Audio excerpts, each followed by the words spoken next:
마태복음 12장 1절에서 8절 말씀. 그때 예수께서 안식일에 밀밭 사이로 가실새 제자들이 시장하여 이삭을 잘라 먹으니 바리새인들이 보고 예수께 말하되 보시오, 당신의 제자들이 안식일에 하지 못할 일을 하나이다.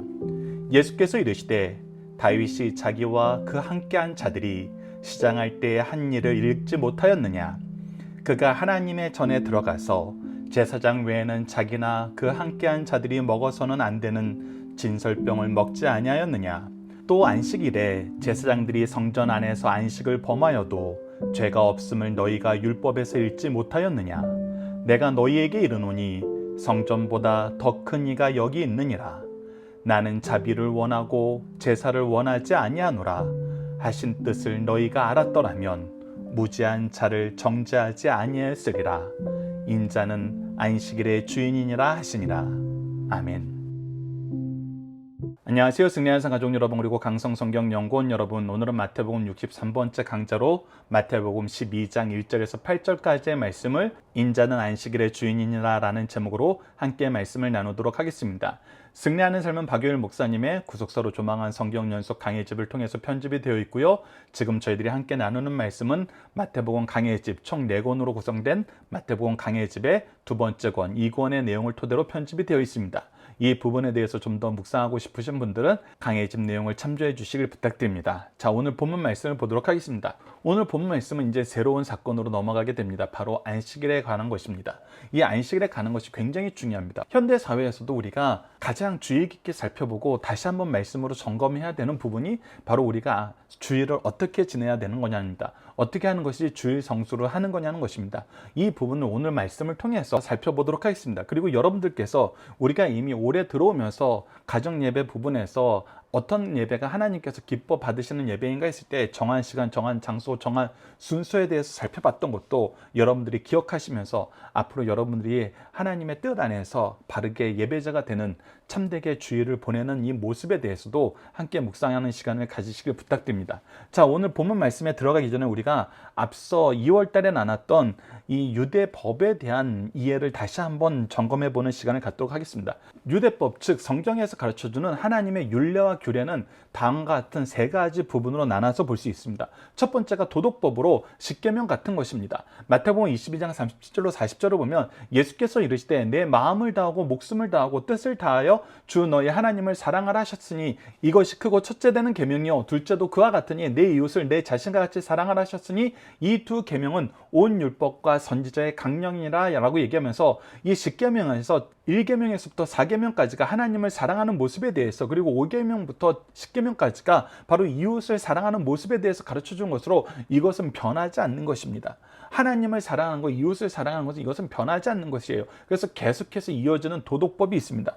두 번째는 시민법이 있습니다. 이 시민법은 과거의 의미는 다르지만 이 정신은, 이 내용은 현대 사회에서도 적용될 수 있는 부분입니다. 우리가 고린도전서 9장 9절로 10절 말씀도 이전에 나눴는데, 이 말씀에 모세의 율법의 곡식을 밟아 떠는 소에게 망을 씌우지 말라라는 이 신명기 25장 4절 말씀을 어떻게 해석했냐면, 하나님께서 어찌 소들을 위하여 염려하십니까? 이것은 소들에게 하는 얘기가 아니라 오로지 우리를 위하여 말씀하심이 아니냐, 과연 우리를 위하여 기록된 것이니 밭가는 자의 소망을 가지고 갈며 곡식 떠는 자는 함께 얻을 소망을 가지고 떠는 것이니라 라고 얘기하면서 수고하는 자에게 합당한 은혜와 열매를 주시는 것을 우리가 기억하고 이 일에 동참해야 된다는 것입니다. 이 일을 말려서는 안 된다는 것입니다. 이 일을 비난해서는 안 된다는 것입니다. 이렇게 새롭게 해석되지만 그 해석의 내용의 정신이 그대로 남아있는 것을 시민법이라 그럽니다. 그리고 세 번째는 의식 및 성결의 법입니다. 이것은 예수님을 가르쳐주는 것으로, 이것은 예수님을 통해서 성취된 다음에는 없어지는 것입니다.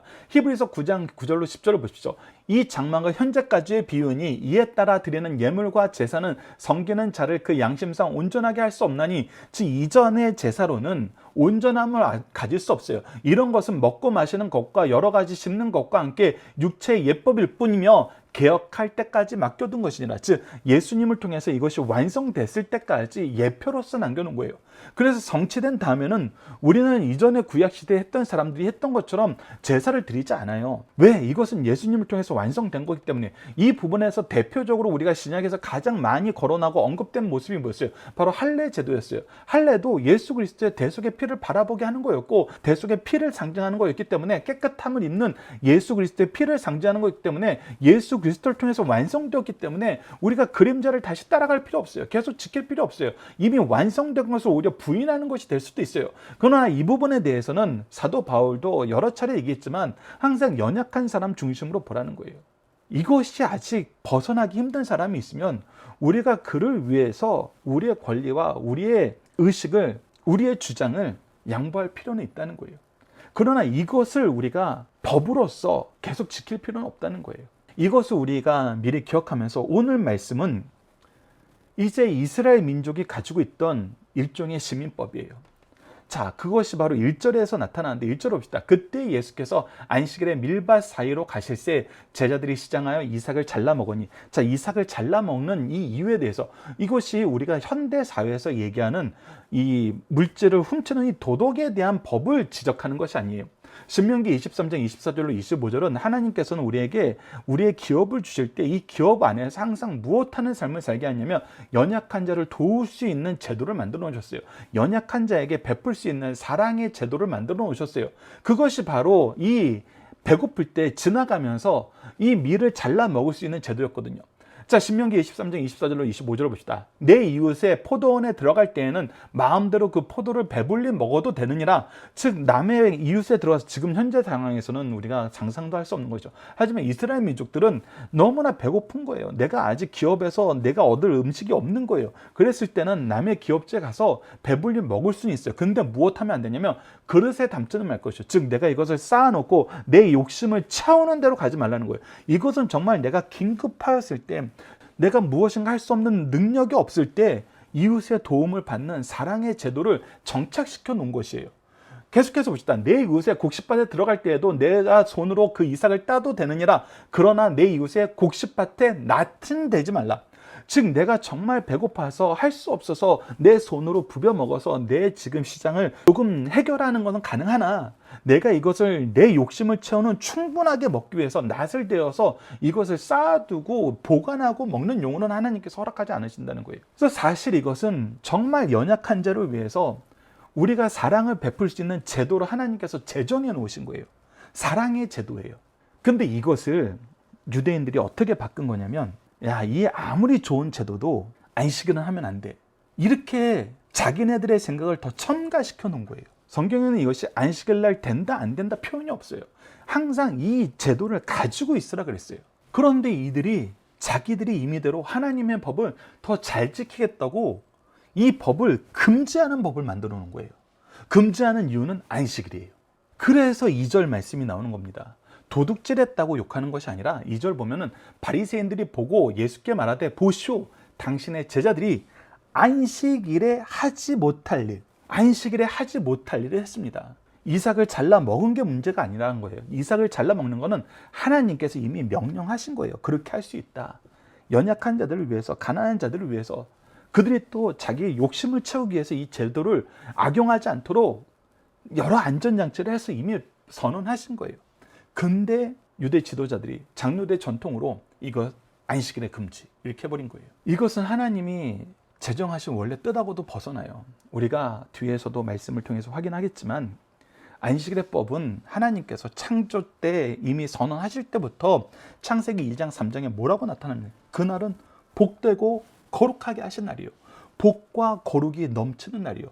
복과 거룩을 나누는 날이에요. 근데 복을 나누는 제도를 안식이라는 이름으로 금지시켜버린 거예요.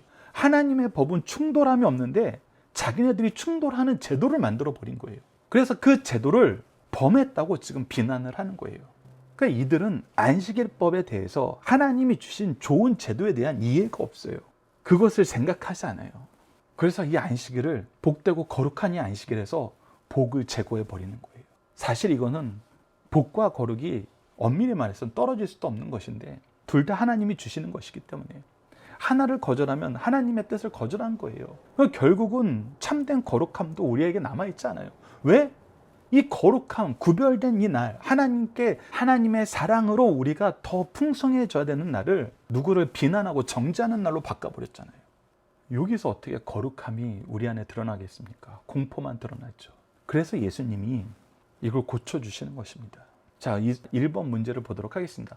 바리새인들이 안식일에 하지 못한 일을 했다고 말한 근거는 무엇입니까? 앞서 말씀드린 것처럼 신명기 말씀에 나온 이 법을 통해서 이것을 할 수 있는데, 자기네들이 안식일을 더 거룩하게 지키겠다고 자기네들의 장로들의 법으로 이것을 금지해 놓은 거예요. 그래서 예수님이 이 부분에 대해서 너희들이 잘못 적용하고 있다는 예를 성경을 통해서 가르쳐주는 내용이 바로 3절에서 4절입니다. 자, 3절 말씀 봅시다.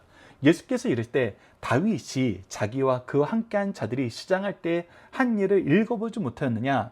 자, 이것이 무엇입니까? 4절 말씀, 그가 하나님의 전에 들어가서 제사장 외에는 자기나 그 함께한 자들이 먹어서는 안 되는 진설병을 먹지 아니하였느냐? 이 내용이 어디 있는 거냐면 사무엘상 21장 4절에 있는 것입니다. 너무나 배고픈 거예요. 지금 사울왕한테 쫓겨서 지금 먹지도 못하고 기진맥진에 돼 있어요.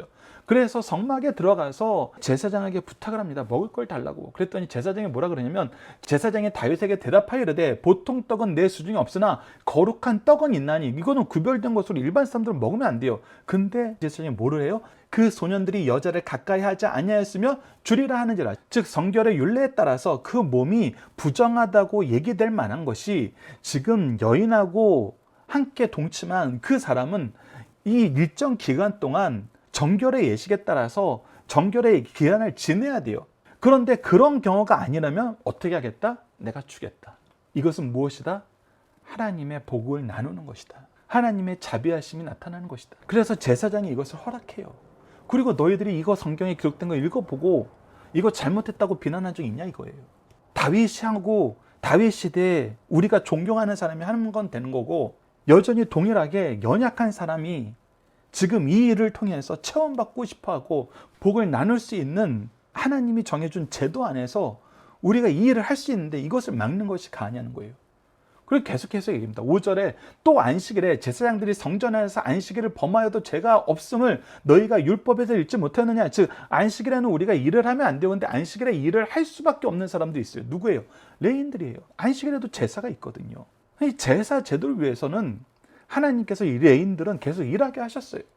즉 이것이 하나님이 주신 제도와 그 제도가 가지고 있는 참된 의미를 바로 알지 않으면은 너희들이 안식일을 잘 지키기 위해서 만든 법이 오히려 뭐하는 법이 되었다? 안식일을 범하고 안식일의 의미를 제거하고 안식일에 대해서 바로 누리지 못하는 법이 되었다. 그래서 레위기 24장 8절로 9절에 이 5절 말씀에 대한 해석이 있습니다. 안식일마다 이 떡을 여호와 앞에 항상 진설할지니 이는 이스라엘 자손을 위한 것이요 영원한 언약이니라. 이 떡은 아론과 그의 자손에게 돌리고 그들은 그것을 거룩한 곳에서 먹을지니 이는 여호와의 화제 중에 그에게 돌리는 것으로서 지극히 거룩함이니 이는 영원한 규례니라. 그래서 이것은 매일매일 지켜야 돼요. 계속해서 지켜야 돼요. 그래서 이들의 해석이 무엇이 잘못되었는지, 무조건 안 된다 그러는 거, 이런 경우는 무조건 금지시켜야 된다는 거, 이것은 그들의 해석이 너무나 편협한 것이라는 거예요. 오히려 죄인 만드는 법이라는 거예요. 죄를 생성하는 법이라는 거예요. 이 죄를 생성한다 할 때는 누가 더 큰 죄를 생성합니까? 이 제도를 만든 자들이 죄를 만드는 거예요. 이 제도를 만들고 비난할 수 없는 상황을 비난하여서 하나님의 거룩하신 역사를 막는 역할을 해요. 이것이 얼마나 큰 죄인지 깨닫지 못하느냐는 거예요. 그래서 두 번째 문제, 예수님은 무엇을 들어서 바리새인들의 주장이 틀렸음을 보여주나요? 성경 말씀이에요. 성경 말씀을 통해서 너희들이 다윗의 예와 레위 제사장들의 예를 보지 않았느냐. 너희들이 무조건 안 된다고 이렇게 적용하는 것이 안식일에 강한 것이 아니라는 거예요. 너희들이 그 기본 정신을 지금 위반하고 있다는 거예요. 그래서 예수님이 말씀해 주십니다. 마지막 6절에서 8절 보시죠. 내가 너희에게 이르노니 성전보다 큰 이가 여기 있느니라. 큰 이가 무슨 뜻입니까? 우리가 성전이 건축되었을 때 솔로몬 왕이 분명히 얘기했습니다. 사무엘상 8장 27절을 보시죠. 하나님이 참으로 땅에 거하시리까 하늘과 하늘들의 하늘이라도 주를 용납하지 못하겠거든 하물며 내가 건축한 이 성전이오리까. 성전이 아무리 크고 아름답고 잘 건축되었어도 하나님보다 클 수는 없어요. 하나님을 수용하기엔 너무나 부끄러운 곳이에요. 하나님이 이곳에 임재해 주시고 우리와 함께하는 영광의 상징으로 하나님이 사며 주신 것이 감사한 것이지 이곳이 하나님보다 큰 곳이 될 수 없어요. 불가능한 일이에요. 그래서 예수님께서 이 성전을 하라 내가 다시 이 성전을 세우겠다 했을 때 무엇을 의미하는 거였어요? 요한복음 2장 21절에 그러나 예수는 성전된 자기 육체를 가리켜 말씀하신 것입니다. 삼위일체 하나님이시기 때문에 이 성전보다 크고 참된 성전은 예수 그리스도를 통해서 세워지는 완전한 구속의 역사의 성취가 이루어지는 교회예요. 예수 그리스도 당신이세요. 그래서 우리가 빌립보서 2장 6절을 자주 인용하고 반드시 기억해야 된다 그런 것입니다. 그는 근본 하나님의 본체이시나 하나님과 동등됨을 취할 것으로 여기지 아니하시고 하나님 본체세요. 그래서 지금 예수 그리스도께서 해주시는 것이, 그래서 예수 그리스도만이 지금 이렇게 잘못된 제도와 잘못된 적용을 고쳐주실 수 있으세요. 왜? 그분이 이 성전에 대해서, 이 예배에 대해서, 이 안식일의 제도에 대해서 제정하신 분이기 때문에. 그리고 제정하신 그분이 안식일의 의미를 우리에게 다시 한번 얘기해 줍니다. 그것이 7절입니다. 나는 자비를 원하고 제사를 원하지 아니하노라 하신 뜻을 너희가 알았더라면 무죄한 자를 정죄하지 아니하였으리라. 복을 나누는 것은 죄가 될 수 없어요. 안식일이 더욱더 복을 나누고 거룩함을 나누는 날이에요. 그분의 복과 거룩함 안에서 우리가 즐거워하는 날이에요. 그런데 하나님이 복을 주는 제도로 만든 것을 막으면서 그 제도 안에서 살았다라고 죄인이라고 얘기할 수 있어요? 그것은 정말 무죄한 자를 정죄하는 정말 악법을 만든 거예요. 그래서 그 근본 취지가 무엇입니까? 호세아서 6장 6절 말씀을 인용하는 것이죠. 나는 인애를 원하고 제사를 원하지 아니하며 번제보다 하나님을 아는 것을 원하노라. 그냥 재물 많이 열심히 바치고 그냥 어떤 행사적인 의미로 내 열심을 다 하는 거. 근데 그 기준에 하나님이 없어요. 하나님을 아는 것이 없어요. 우리가 이 말씀과 함께 자주 인용하는 말씀이 어디예요? 로마서 10장 2절에서 3절이잖아요. 그들이 하나님에 대한 열심은 있는데 하나님을 아는 지혜가 없어서 하나님을 알지 못하는 거로 하나님의 의를 따르는 것이 아니라 자기 의를 힘써 드러내서 하나님의 의를 거역하느니라. 그래서 하나님을 아는 것이 없는 상태에서 번제와 제사는 잘못된 거예요. 내 만족을 위해서 하는 경우가 많아요. 나를 드러내기 위해서 하는 경우가 많아요. 즉 나의 영광을 구하는 예배가 되는 경우가 많아요. 그래서 하나님은 인애, 사랑을 원하고 하나님을 아는 것을 원한다는 거예요. 이것이 없으니까 너희들이 무죄하는 자를 정죄하는 악법을 만들고 있다. 그래서 다시 한번 강조해서 얘기합니다.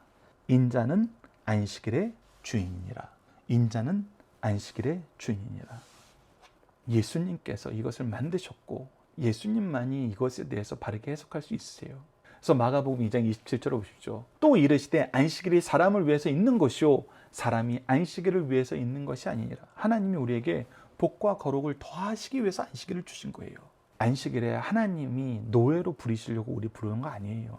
창세기 2장 3절에 분명히 나타나 있잖아요. 하나님이 그 일곱째 날을 복되게 하사 거룩하게 하셨으니 이는 하나님이 그 창조하시며 만드시던 모든 일을 마치시고 그날에 안식하셨음이니라. 그래서 우리가 성경 안에서 가장 주의 깊게 봐야 되는 것이 무엇이에요? 우리가 하나님의 인애를 알고 하나님을 아는 지식 안에서 바른 제사와 바른 번제를 드리는 것, 이것이 가장 좋은 거예요. 또 하나님이 인애를 원하고 하나님 아는 것만 있으면 된다 그랬다고 하나님이 정해주신 시간과 장소와 질서를 순서를 범하면서 예배를 드려도 된다고, 이런 거는 안 지켜도 된다고 하는 것 잘못됐다는 거 우리가 이미 가정 예배를 통해서 확인했습니다. 하나님은 온전한 예배를 바라시는 것이지 한쪽은 지키고 내가 원하고 내가 좋아하는 거, 나에게 쉽고 내가 재미있어 하는 것만 지키고 내가 원하지 않는 건 안 지켜도 되는 것을, 그것을 참된 예배로 가지 않으세요. 그것은 순종하는 것이 아니에요. 우리가 하나님께 예배드리는 것의 가장 첫 번째 모습은 순종입니다. 우리가 하나님의 일꾼으로서의 첫 번째 모습은 순종이에요. 그래서 이 내용을 우리가 잘 기억하셔야 됩니다. 그래서 마지막 세 번째, 성전보다 큰 이 안식일의 주인이 의미하는 것은 무엇입니까? 바로 안식일을 제정하신 분, 삼위일체 하나님. 그래서 이 부분에 대해서 가장 정확하게 해석하시고 가장 정확하게 가르쳐 주실 수 있는 분, 그것이 바로 예수님이라는 거예요. 그래서 예수님 방법대로 하면 된다는 거예요. 예수님 방법대로. 자, 이제 문답으로 나누는 중심 사상을 보도록 하겠습니다. 자주 말씀드렸던 것처럼 책이 있으신 분들은 여러분들이 강의를 중단하시고 책으로 들어가셔서 좀 더 집중하여 보시길 부탁드립니다. 자, 하나씩 보도록 하겠습니다. 첫 번째, 연약한 자를 향한 그리스도인들의 기본적인 태도는 어때야 합니까? 연약한 이웃의 행위를 비판하고 정죄하기보다는 사랑으로 보호해 주어야 됩니다. 예수님과 제자들은 가는 곳마다 큰 이적을 행하시고 능력이 있으시니 재정적 어려움이 없는 것처럼 보이지만 식사를 못할 정도로 가난하게 지내셨어요. 그러나 유대 지도층인 바리새인들은 예수님의 제자들이 율법에 허용된 밀 이삭을 잘라 먹자 그것을 장로들의 전통을 위반한 것으로 판단하고 예수님을 공격했습니다. 어느 시내 어느 교회나 이런 비판적인 사람들이 있어요. 이들은 남을 정죄하는 데는 관심이 많으나 연약한 사람을 돌보는 데는 관심이 없어요. 교회와 사회에서 불의의 병기가 되지 말고 사랑의 방패가 되어 연약한 자를 보호하는 것이 우리가 신앙생활의 가장 기본적인 태도입니다. 두 번째, 예수님이 하신 것은 변명입니까? 교육입니까? 예수님은 안식일법의 제정자로서 입법 취지와 그 기준을 유권적으로 해석해 주셨습니다. 예수님은 안식일의 주인, 안식일법의 입법자답게 제자들의 행위가 율법에 의해 정당함과 그들의 전통이 악법이라는 사실을 이 법을 주신 목적, 입법 취지와 예외 규정들을 둘러 가르쳐 주셨습니다. 성경의 어떤 법도 자기 기준에서 해석하지 말고 하나님의 섭리와 사랑에 비추어 해석하고 적용할 것을 강력하게 가르쳐 주십니다. 세 번째, 예수님께서 안식일의 주인이란 어떤 의미입니까? 예수님께서는 창조주이시오, 구속주이십니다. 그는 안식일의 제정자시오, 개폐할 수 있는 권한을 가지신 분입니다. 그리고 그는 메시아이십니다. 그를 통해서 안식일법의 입법 취지와 시행 방법을 바르게 배울 수 있습니다. 절대 순종의 함을 그의 능력을 통해서 증명해 주셨습니다. 오늘 우리들도 주님의 가르침이 하나님의 뜻을 충족했음을 알고 전능하심을 믿고 신뢰하면서 순종할 것을 가르쳐 줍니다. 이제 함께 훈련하는 시간을 갖도록 하겠습니다. 암송 고백 결단 기도 훈련입니다. 우선 암송은 12장 7절 말씀입니다. 나는 자비를 원하고 제사를 원하지 아니하노라 하신 뜻을 너희가 알았더라면 무지한 자를 정죄하지 아니하였으리라. 오늘 본문 말씀을 통한 고백은 다음과 같습니다. 복되고 거룩하게 하신 주일에 예배자로 나아갈 때 우리에게 맡긴 영혼들도 이날을 함께 기뻐할 수 있도록 먼저 돕고 함께 나아가 기쁨의 예배를 나누게 하여 주소서. 자, 이제 함께 기도하는 시간을 갖도록 하겠습니다. 기도는 다음과 같이 우리가 훈련하고 있습니다. 첫 번째는 구속의 역사에 나타난 하나님을 배우고 고백하고, 두 번째는 우리를 위해 먼저 행하신 일을 감사하고, 세 번째는 하나님의 뜻을 따르지 못함을 회개하고, 네 번째는 주님의 뜻 이루는 데 쓰임받도록 도우심을 간구하면서, 마지막은 구속을 이루신 예수님 이름으로 기도하는 것입니다. 오늘 본문 말씀을 통해서 여러분들과 다음과 같이 기도하고 싶습니다. 복되고 거룩한 날 우리를 부르신 하나님께서 우리를 위해 준비하신 교회와 일꾼들을 통해서 예배의 복을 누리게 하여 주심을 감사합니다. 이 날 복과 거룩함을 나누지 못하고 미리 돕지 못하면서 정죄하고 재판하는 날로 바꾸어 적용함을 용서하여 주소서. 우리를 먼저 사랑하시고 옆에서 함께 하신 예수님처럼 우리도 사랑하는 자녀와 제자들이 바른 예배자가 되도록 먼저 사랑하고 항상 도우면서 함께 예배를 회복하도록 도와주소서. 예수님 이름으로 기도드립니다. 아멘. 감사합니다.